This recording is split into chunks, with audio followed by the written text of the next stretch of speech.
Israeli ও মার্কিন হামলার শিকার হয়ে এখন ইরান মনে করতেই পারে বোমাতেই উদ্ধার। নতুন উৎসাহে পরমাণু কর্মসূচি শুরু করতেই পারে তারা।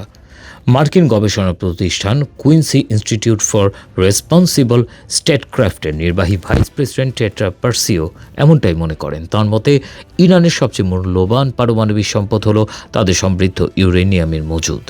যে পর্যন্ত তাদের কাছে তা থাকবে সে পর্যন্ত বলা যাবে যে তাদের পরমাণু কর্মসূচি বহাল রয়েছে, যা এখনও অস্ত্রে পরিণত হতে পারে।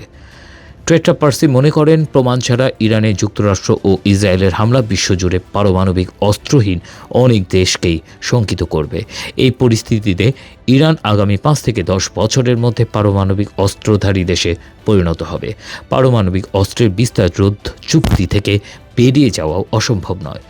রাশিয়ার ফেডারেশন কাউন্সিলের ভাইস প্রেসিডেন্ট কনস্টান্টিন কোসাচেভ স্পষ্ট করে বলেছেন, ইরাক, লিবিয়া ও ইরানের মতো দেশগুলো পারমাণবিক শক্তি না থাকায় সহজেই হামলার শিকার হয়েছে, কিন্তু ভারত, পাকিস্তান ও উত্তর কোরিয়া কিংবা ইসরায়েলের মতো দেশগুলো কেউ ছুঁয়েও দেখে না। এ থেকে স্পষ্ট, আত্মরক্ষার জন্য পারমাণবিক শক্তি অর্জনই নিরাপত্তার একমাত্র ভরসা হয়ে উঠেছে। এদিকে প্রভাবশালী রুশ দার্শনিক আলেকজান্ডার দুগিন মত দিয়েছেন, তৃতীয় বিশ্বযুদ্ধ ইতিমধ্যেই শুরু হয়ে গেছে। যুক্তরাষ্ট্র যখন ইরানকে আক্রমণ করতে পারে তখন রাশিয়াকেও রেহাই দেবে না। এই আশঙ্কা থেকে তিনি বলেন, আমরা যুদ্ধের মধ্যেই আছি, এখন প্রশ্ন হচ্ছে লড়ব কীভাবে। যুক্তরাষ্ট্রের ক্যালিফোর্নিয়া অঙ্গরাজ্যের উপকূলীয় শহর মন্টেরিতে অবস্থিত মিডলবেরি ইনস্টিটিউট অফ ইন্টারন্যাশনাল স্টাডিজের জেফ্রি লুইস বলেন, আমার মনে হয় না আপনি খুব আত্মবিশ্বাসের সাথে বলতে পারবেন তাদের পারমাণবিক কর্মসূচি পুরোপুরি থামানো গেছে। হয়তো কয়েক বছরের জন্য পিছিয়ে দেয়া গেছে মাত্র। প্রায় নিশ্চিতভাবেই বলা যায় তাদের এমন স্থাপনাও রয়েছে যেগুলোর কথা আমাদের জানা নেই। আল জাজিরা খবরে বলা হয়, যুক্তরাষ্ট্র ভিত্তিক বেসরকারি মহাকাশ প্রযুক্তির প্রতিষ্ঠান ম্যাক্সারে ধারণ করা স্যাটেলাইট ছবিতে দেখা গেছে 19 ও 20 জুন ফার্দে পারমাণবিক স্থাপনার প্রবেশপথে 16টি পণ্যবাহী ট্রাক অবস্থান করছিল। সে সময় সেখানে কিছু বুলডোজারও দেখা গিয়েছে, তবে ট্রাকগুলোতে কী পরিবহন করা হয়েছে তা জানা যায়নি।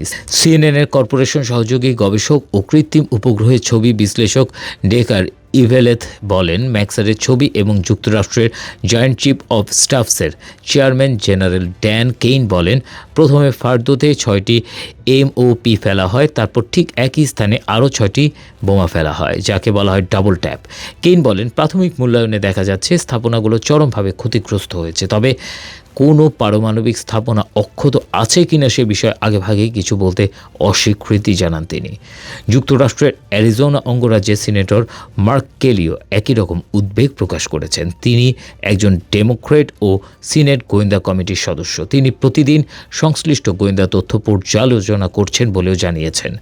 মার্ক কেলি এনবিসিকে জানান, এখন আমার সবচেয়ে বড় ভয় হলো তারা এই পুরো কর্মসূচি ভূগর্ভে নয় বরং আড়ালে নিয়ে যাবে। মার্ক কেলি আরও বলেন, আমরা যেখানে এই কর্মসূচি থামাতে চেয়েছিলাম সেখানে হয়তো এটি আরও গতিশীল হবে। ইরান বহুদিন থেকে বলে আসছে তারা শান্তিপূর্ণ উদ্দেশ্যে তাদের পারমাণবিক কর্মসূচি চালিয়ে যেতে চায়, তবে ইসরায়েলের হামলার প্রতিক্রিয়া ইরানের পার্লামেন্ট 1970 সালে হওয়া পারমাণবিক অস্ত্র বিস্তার রোধ চুক্তি থেকে সরে আসার হুমকি দিচ্ছে এবং আইএ এর সাথে সহযোগিতাও বন্ধ করার কথা বলছে। আর্মস কন্ট্রোল অ্যাসোসিয়েশন নামের সংস্থার নির্বাহী পরিচালক ড্যারিল কিম্বল বলেন, ইরান কি করছে এবং কি করেছে তা নিয়ে বিশ্ব অন্ধকারে থাকবে।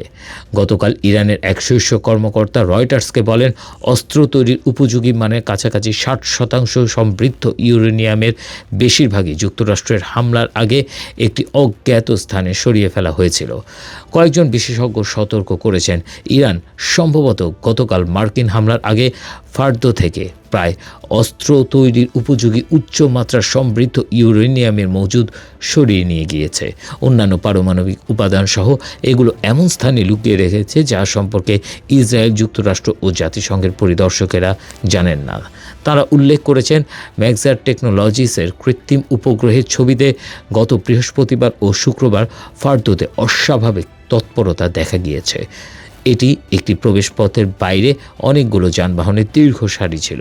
কৃত্রিম উপগ্রহের ছবিতে দেখা গেছে বাংকার বিধ্বংসী বোমাগুলো যেখানে পাহাড় ভেদ করেছে বলে মনে হচ্ছে সেখানে 6টি গর্ত তৈরি হয়েছে। এর আশেপাশে মাটি ওলটপালট হয়ে গিয়েছে এবং ধুলোয় ঢেকে গিয়েছে।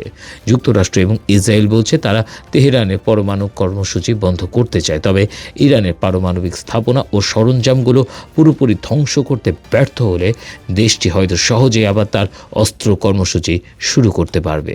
ডেস্ক রিপোর্ট, বাংলার আওয়াজ।